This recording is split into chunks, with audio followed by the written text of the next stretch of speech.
The rain hammered against the windshield, its relentless rhythm echoing in my ears as the wipers struggled to clear the streaks of water distorting the road ahead. Fatigue weighed heavily on my eyelids, and the faint glow of the dashboard clock blurred into unreadable numbers. It was past midnight, and I'd been driving for hours. My body ached from being hunched over the wheel. My last job, a broken HVAC system, had been long and tedious. I'd planned to drive in, fix the issue, and return home the same day. But time had slipped away faster than expected, and now I was fighting to stay awake. I squinted ahead and spotted the motel sign flickering in the distance, its neon letters struggling to stay lit, but it was enough. The building was old, squat, with peeling paint and a warped wooden porch.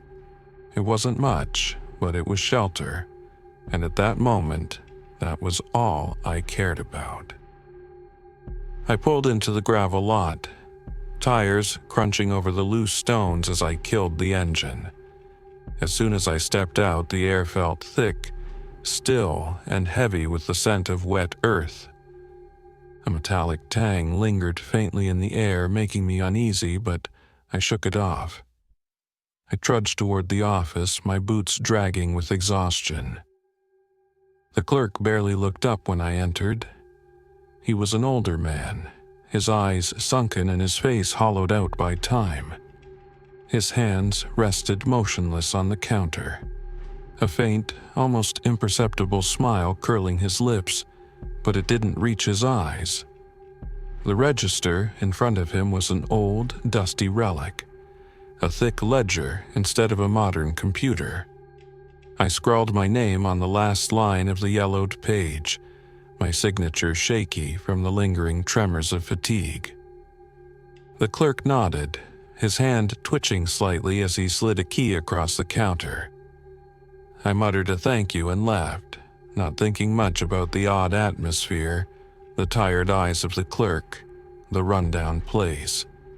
I was too tired to care. The hallway leading to my room was dimly lit, the overhead bulbs buzzing faintly, their light flickering like dying fireflies. The carpet squelched slightly beneath my boots, retaining moisture it shouldn't have. At the end of the hall was my door, a tarnished brass number nailed to its center. Room 206. I turned the key, the lock resisting slightly before clicking open. The room smelled stale, like old wood and faint chemicals. It was small, with a single bed, a battered dresser, and a chair near the window. The bathroom door stood slightly ajar, a sliver of darkness peeking through. I shut the door behind me and leaned against it, rubbing at my tired eyes.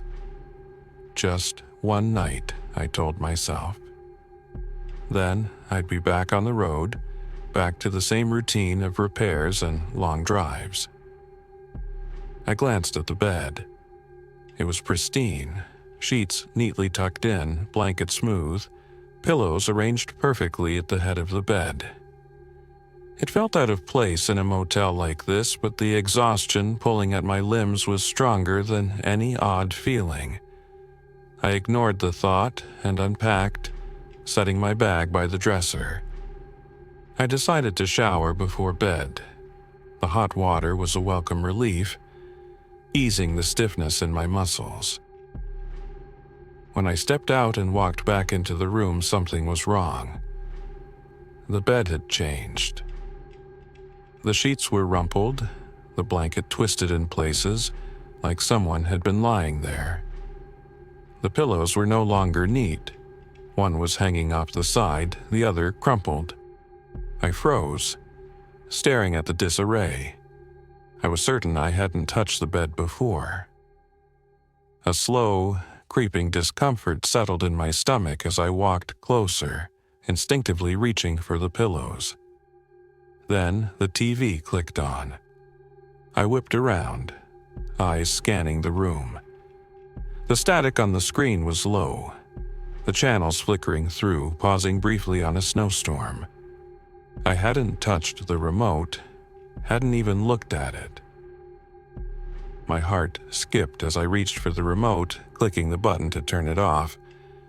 Nothing happened. The static returned, and the channel switched again. My breath caught in my throat. I quickly turned off the TV manually, but the sense of wrongness lingered. My heart pounded as I tried to dismiss the unease and lie back down. I woke to a dim light bleeding from beneath the bathroom door. I didn't remember getting up. I hadn't left the door open. The light was small, faint, but it was unmistakably there. I had been sure the bathroom was dark when I went to bed. I lay still, my breath shallow, listening to the quiet, the ticking of the clock on the nightstand, the faint hum of the air conditioning. My muscles screamed at me to get up, to check, to see what was wrong. I couldn't take it anymore. I threw the covers off and rushed to the bathroom. The light flickered as I stepped inside, casting long shadows across the tile floor. But there was nothing. The room was empty. I stood there for a moment, trying to make sense of what I'd just seen. I left the bathroom, casting one last look over my shoulder before shutting the door behind me. The next morning, I finished the HVAC job, but it took longer than expected. The town felt off, the streets mostly empty, and the few shops that were open seemed to be staffed by people with vacant stares. As I walked down the street, a store clerk called out, "Morning, John. Back so soon," even though I'd never seen him before. By mid-afternoon, I realized I wouldn't make it home before dark, and the next town was 2 hours away. The other motels in the town were already booked up. I didn't have a choice. I called the next town, but they were all full as well. I didn't want to risk driving, so I begrudgingly headed back to the same motel. When I walked into the office, the clerk was still behind the counter, that same faint smile on his lips. The only room left? Room 206. He handed me the same key without a word. I walked back down the familiar hallway. The air felt thicker this time, like something was wrong. The door clicked open easily, but the room felt different. The atmosphere was heavier, as though the space itself had absorbed something from the night before. I stepped inside, closing the door behind me. The room felt still, unnaturally still. It was the same rainstorm, the same darkness outside, but this time the air was thick with something more than just the storm. The bed was freshly made, the pillows fluffed, the sheets smooth. It was as if the room had reset, as though the night before hadn't even happened. But as I stepped into the bathroom, I noticed something new. Wet footprints trailed across the tile floor, leading from the shower to the sink. The mirror was misted over, and etched into the condensation were 2 words: "Welcome back." For a fleeting moment, I caught a distorted reflection behind me, a twisted, inhuman version of myself that vanished as soon as I tried to focus on it. My heart pounded in my chest. I stood frozen, staring at the mirror, my breath catching in my throat.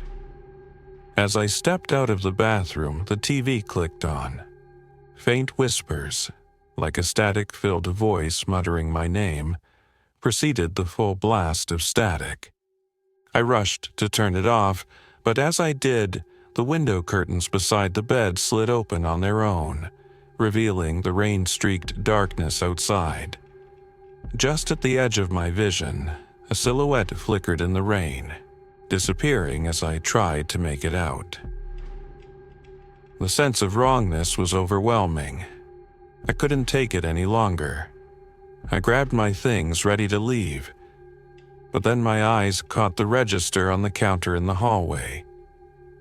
I walked over, my breath quickening as I saw the entry. The handwriting was different than mine, but the name was unmistakable. John Doe +1. Beneath it were other names, crossed out, and multiple entries of John Doe in varying writing styles, some smudged and overwritten, as if time had blurred them. The +1 was written in fresh ink, as if just added moments before. As I turned to leave, a sudden chill ran down my spine, and I felt a presence, a weight in the air. A faint whisper, too soft to understand, brushed against my ear. I knew, with a certainty that chilled me to the bone, that I was being watched.